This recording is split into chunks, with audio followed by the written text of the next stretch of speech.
Hello, I am Steve Robbins, and I am here today with Alex Draper, CEO of DX Learning. Welcome, Alex, and thank you for joining me. Thanks for having me, Steve. So, we've known each other a long time, and we met in the space of, I'll call it roughly organizational development. That's probably not quite accurate. The OD people would, I'm sure, pound me, but essentially in helping companies and the people within companies really up-level their capabilities and be able to perform at their job better. Is that what you're still doing, or have you gone to the dark side? Now you're helping to figure out how to exploit them. I am still in that space and probably double down in that space as well. Ooh, double down on helping people.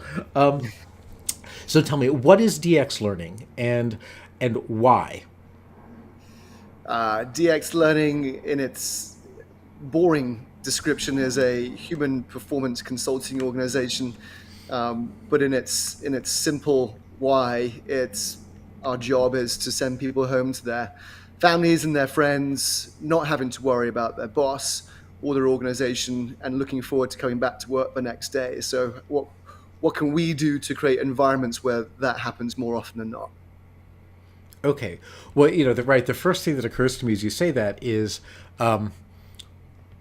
this is going to sound horribly cynical. So everyone who's listening, be prepared.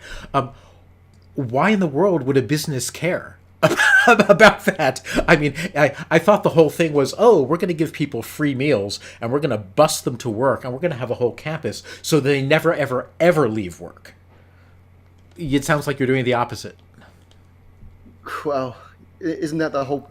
The question is, do you care?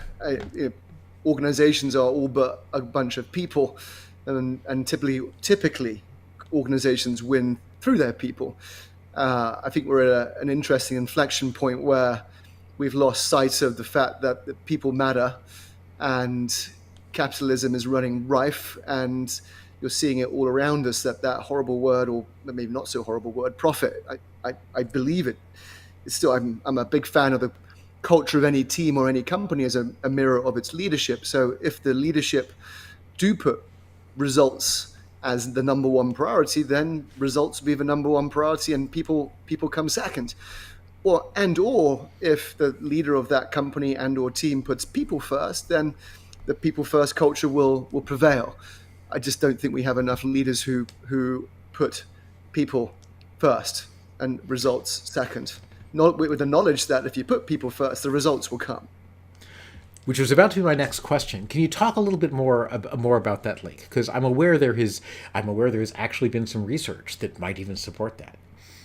I believe there is a swath of body of research about, especially from Gallup, right? The engaged employee will do more than the non-engaged employee. Isn't it just pure logic? If you care and look after your people, they will in turn look after you, make better decisions, come to work, speak up, challenge the status quo, say there's a better way. Call it what you will. I know Amy Edmondson's done a lot of work around psychological safety, and Project Aristotle proved that the number one contributing factor to higher performing teams is indeed a psychologically safe team. And just the simple language of that is, if people speak up early and speak up often about what's working, I, as the leader, can do more of it. And if they speak up early and speak up often about what's not working for them, then I can do less of it. And go figure, continuous improvement prevails. But of course, if you create an environment where people are silent and feel they cannot say what they need to say, then we just do our best, and no leader can say they have all the answers. They don't. They really don't. Really higher performance comes from a team of human beings all speaking up about what's working, what's not working, and just getting better every day. It when you said that, it had me think there's a book written recently called The Man Who Broke Capitalism, which discusses the transformation in American business. I can't speak for the rest of the world, but the transformation in American business from community, employee, and what today would be called stakeholder value and good that comes from businesses, to shift to the shareholder only model. And the thesis of the book is that it was primarily Jack Welch at General Electric who caused this transition. But one of the things that just fascinated me about the book is it talks about annual reports in the 1960s where companies would actually highlight how much they did for their employees. They would say, look how great the salaries are that we offer. Look at the benefits we're offering. Look at the good we're doing in the community and how we're giving back. And that was actually a source of pride. It wasn't like, oh, look how little we're doing so that we can give money to the shareholders. It was like, wow, we're nurturing the entire system here. Like, what are the factors that you think? I mean, obviously the money is one, so I'm gonna let's not dwell on that. Let's think more about managerial behavior, right? So what is it? How did that shift to shareholder value end up resulting in work environments where what's the Gallup number? 85% or something of the people they're at least not fully engaged, and then something like 20% are actively disengaged. Yeah. Latest report from Gallup is what 32% of the workforce are actively engaged and 17% are actively disengaged. And of course, it's that number in the middle that we've got to work on. But just going back to the culture of any team is a mirror of its leader. So if I, as the leader of that team, if my boss and my boss's boss, if the number one metric of success is defined by my sales number or my profit number, or the number is IQ, I say IQ, EQ is IQ based, then my managerial remit and protocols will be to get that number, in most cases, at all costs. Because basic psychology, we are what we reward.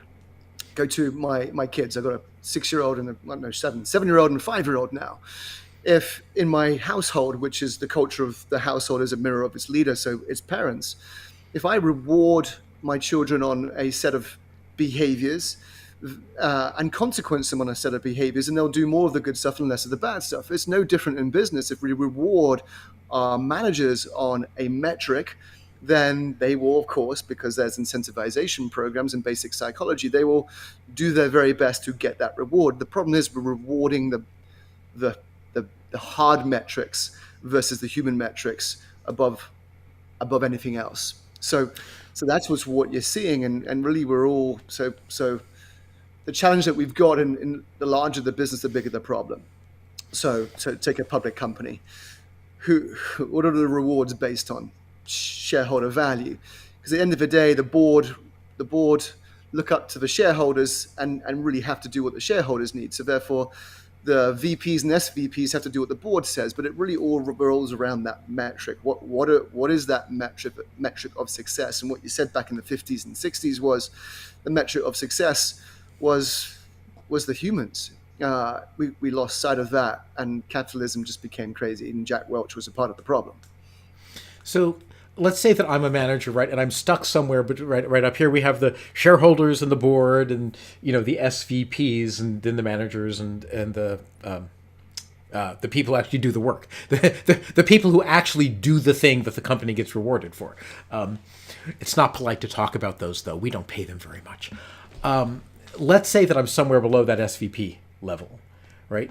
And I'm given numbers. I'm just given like, okay, here are the profit numbers you have to hit, or here's the budget that you have for salaries for your team, or whatever. Clearly, if I'm someone who cares about people, what I can't do is I can't go replace the CEO. I wish that I could sometimes, but I can't. What do I do? Like I'm getting pressure on a single metric, or primarily one metric. How do I inject some humanity into my group and into the people who I'm responsible for?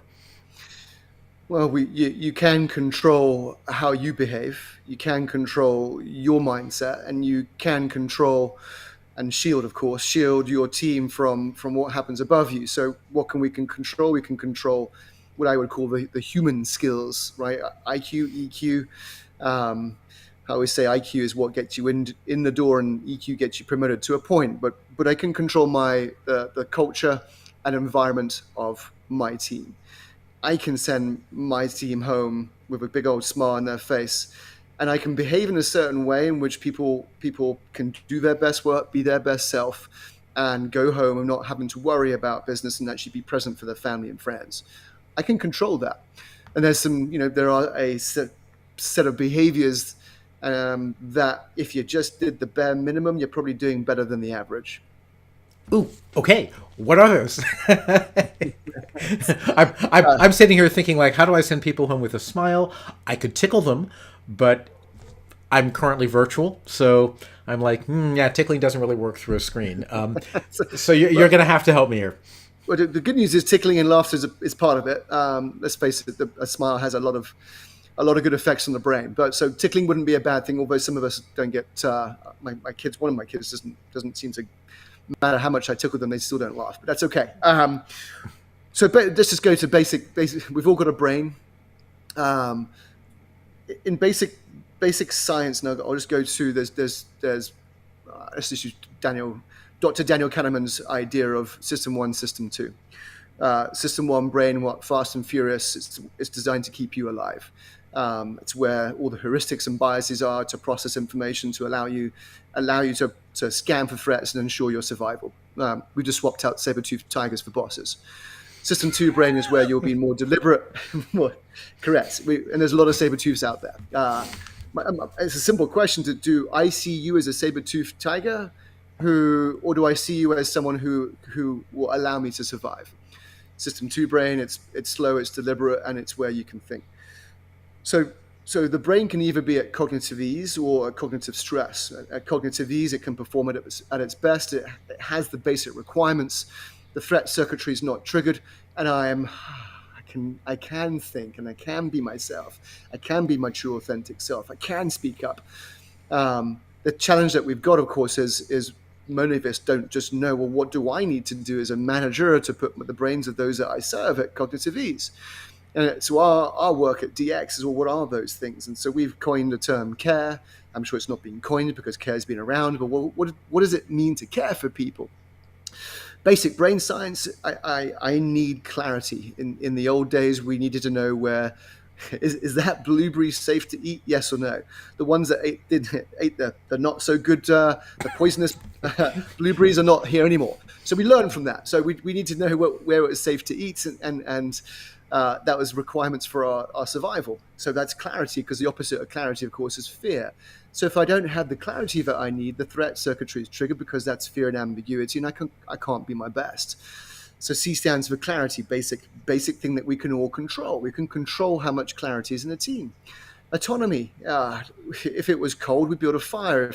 If there was a hurricane, we'd run into a cave, or a dinosaur. We just feel more comfortable when we're in control, and we don't get too excited when someone tries to control us. It will trigger the threat circuitry, and I'll go into cognitive stress, and I can't be my best self. So autonomy, we all crave levels of autonomy.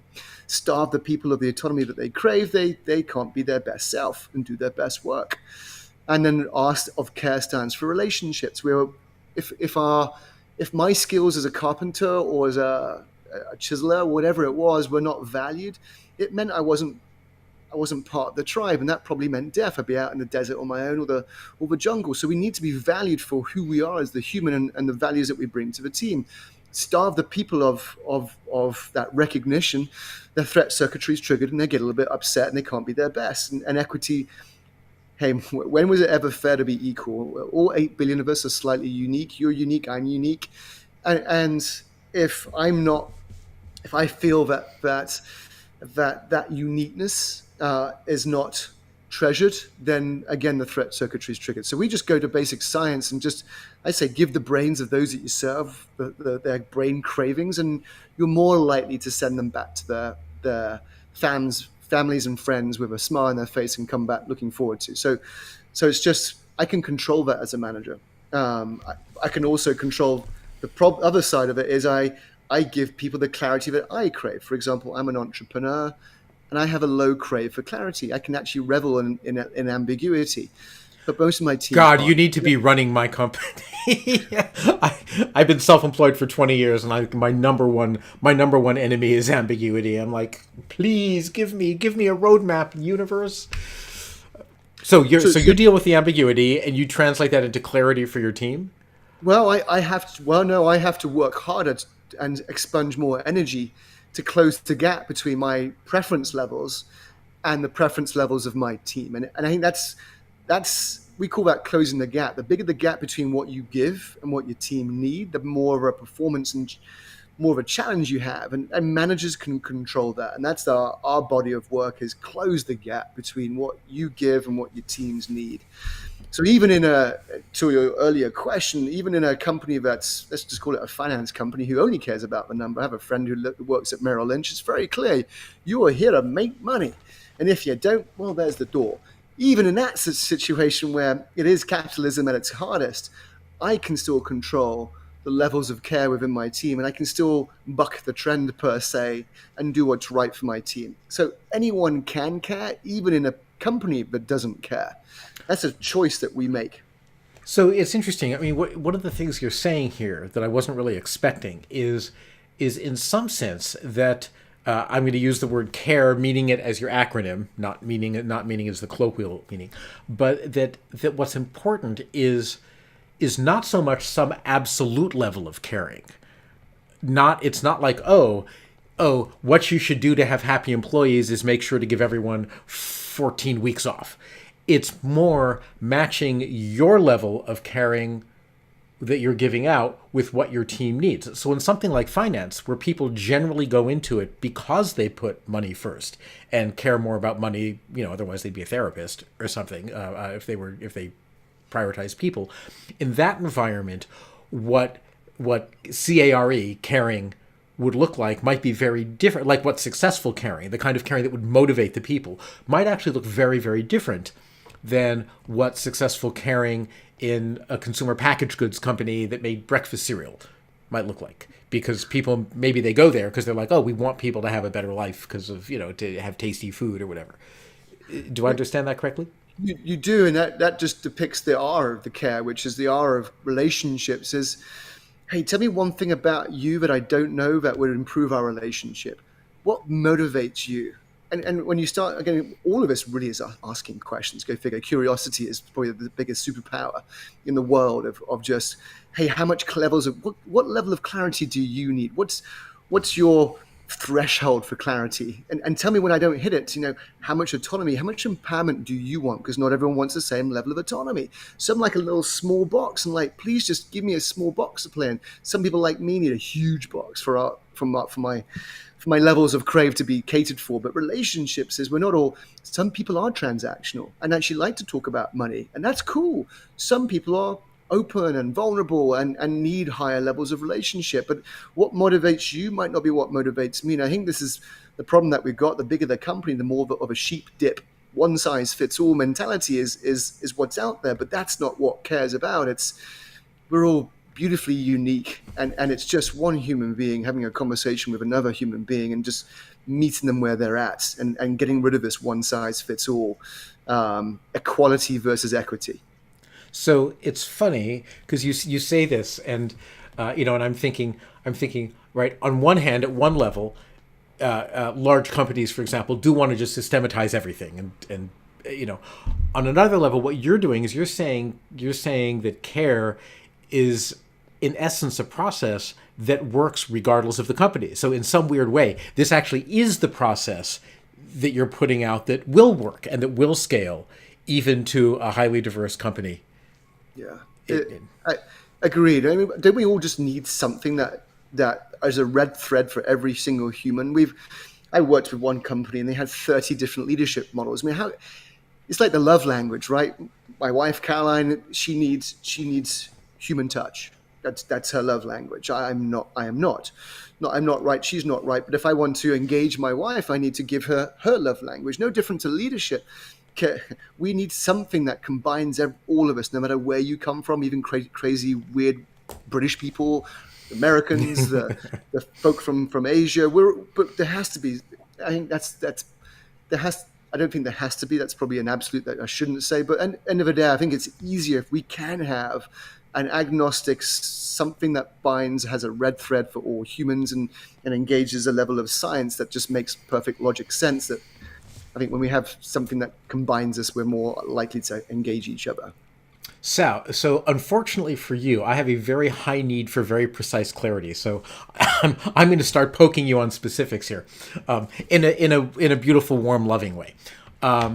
Okay, so I recently, excuse me, I'm in the middle of pivoting my business, and I recently made an interesting discovery, which is that for years I've tried to do corporate consulting. That's been my focus, and most corporate consulting engagements tend to be negotiated as this is how much money I will make for you. I mean, at the end of the day, what B2B sales tends to be is how much are we paying? What's the return on investment in dollar terms?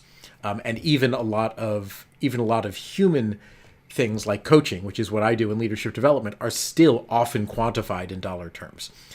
And I've always fought myself with this, and I came upon a fascinating, just to me fascinating, right, observation about myself. And the reason that I'm bringing this up is I'm going to ask you in a second how you as a manager would deal with somebody as clueless about their own behavior as me. So I was talking with somebody and they wanted to hire me to help them increase their corporate profits by 30%. And as it turns out, working with small companies, I have done engagements like that personally, but I actually am affiliated with a larger consulting firm that can do this for companies ranging all the way up to the multi-billion-dollar level, and they have an excellent track record. So the ROI return is something that, I'm highly confident that in terms of skill level I can provide. And people would say they needed this, and my reaction would be, okay, sure, let's talk about that. However, same company, same desired profit margin increase. Talking to an upper manager who says, I took this job because my lifelong dream has been to be able to create value at this scale. And in order to do that, I need to increase operating profits by 30% or whatever. And I was like, excellent. Like, let's do this. Like, we can't meet enough. I can't help you with enough things. And it was literally the exact same engagement. But in one case, it was framed as help the company be more profitable, right? Dollar bottom line. In the other case, it was framed as this is personally meaningful to another human being to increase this dollar bottom line. But weirdly, without that part, without having an individual to whom it is personally meaningful, I have a very, very hard time engaging the analytical part of my brain that's really good at, at that type of level. So let's say you're my manager, right? And we're in the process of establishing a relationship and understanding clarity and autonomy and right and the needs for equity, etc. How do you determine? What do you do to get me to realize, I can deliver pretty much anything. All you have to do is find someone that it's important to and have me talk to that person for 10 minutes and boom, that activates my motivation. Like how could you do that? Because that seems like you want to do it, and I wasn't aware of this until I had two conversations in close succession and was like, why was my reaction so incredibly different in those two conversations? If I paraphrase what I think I heard you say, and you can tell me if I'm off track here, is same situation, two different people, two different very, very, very variable outputs. No, output, well, I mean, you could think of it as variable outputs. I would say different motivations. In one case, someone came to me and said, help me achieve a personal goal by working with me to achieve this business goal. And the other person just said, work with me to achieve this business goal. And that made all the difference. Like my achievement language is helping people, not helping companies, even though what I do is help companies. Yep. Again, I that's if we just go to preference levels and brains either being at cognitive ease and sparking up, or brains being at cognitive stress and challenging their environments and going to survival mode, I think what you're saying is in situation B, your intrinsic motivation and brain sparked up because this is me, this is a relationship piece, or it has the levels of clarity that I need in order for me to do my best work and be my best self. Whereas the other situation A, was it went against my preferences or wasn't aligned to my preferences, and the gap was bigger, and therefore I went to cognitive stress and more into survival mode, and I couldn't be my best self and do my best work. Because we all have a level of preference that when those levels of preferences are met, in terms of clarity, autonomy, and relationships, then again, the output of that is that equity measure. The more fairness and more engaged, the more you are going to perform. So it sounds like A, didn't hit your preferences, B, hit your personal preferences, and that drove your intrinsic motivation to do your best work and be your best self. Correct. So what I'm thinking about is like how do I manage someone whose preferences are different from me? Do I do I actually sit down with them and ask them tell me about the work projects you've done where you've been highly engaged, and I'm kind of listening for, oh wow, what those all seem to have in common is he's talking about the motivation of the person who hired him and how he could help the person by producing the business result.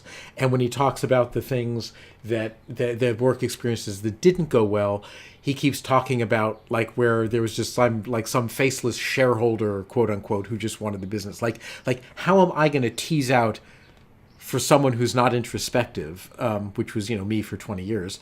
How am I going to tease that out? Whew, that's a good question. And obviously, through questions. And if we're just going to take those four components of CARE, then there are a set of clarity questions, a set of autonomy questions, because when you had, it sounds like when you the autonomy, you had the autonomy and the relationship. Well, it sounds like you had a high level of clarity when that clarity was met. You were given a certain level of autonomy, and when that autonomy was met, you sparked up, and that relationship piece was there. So there is a set of questions that need to be asked in order to allow you to understand whether this is something which we're aligned on, right? We're either on the same line or the same page or on different books. And when any of us are on different books, no matter what the project, what the work is, whether it's coaching a bunch of kids or you're a pastor with a church, when we're aligned, our values are aligned, and we are on the same line of the same page, that's when we all do our best work. But when there is a mismatch of values or a misinterpretation of values, what you value and what I value, and there's again going back to that gap, the bigger the gap, the bigger the performance issue. All right, so I'm gonna hit you right with the topic of the day, which is Gen Z. Right now, you and I are older than Gen Z, and over the course of our slightly longer careers, we may have seen, that younger people. Well, first of all, it seems like every generation, everyone says, "Oh, look how disrespectful they are," etc. But putting that aside, it seems like Gen Z really has a different work ethic, or maybe different values, or different autonomy. Like there seem to be some mismatches here. Talk to me. Am I imagining this, or is this really happening? I mean, generalizations come from a piece of data. So if we just look at levels of CA and R, so I'm 45 years old. I grew up in a world of lots of clarity, low autonomy, micromanagement, and levels of a relationship. But in a world of micromanagement, you don't really have the time to spend on relationships. So that's command and control. That's what grew America and what we're trying to move away from. But the older generations come from a place of micromanagement and control and hierarchy. Generalization. That was what was valued. And we tolerated it. I think this is levels of toleration, whatever you want to call it. They tolerated it. I tolerated it. It's the norm. And I didn't challenge the status quo. As we are moving into the younger generations, you're now seeing the levels of the values. I think they crave more autonomy than previous generations have craved. Why? Technology. They know what they want. They know that, just take autonomy. They know that it's needed. They know that it's wanted, and they are not willing to tolerate what we tolerated. Clarity, maybe not need as much clarity as we expected and valued. And that relationship piece is most certainly a lot higher than previous generations. And the levels of clarity, I think it's more purpose-driven, mission-driven than potentially. So again, go back to value alignment, the last conversation. the challenge that we've got with 5 generations in the workforce is the values of a SVP and VP who's, let's just say, a little older is so the dissonance between the VPs and SVPs and the young talent.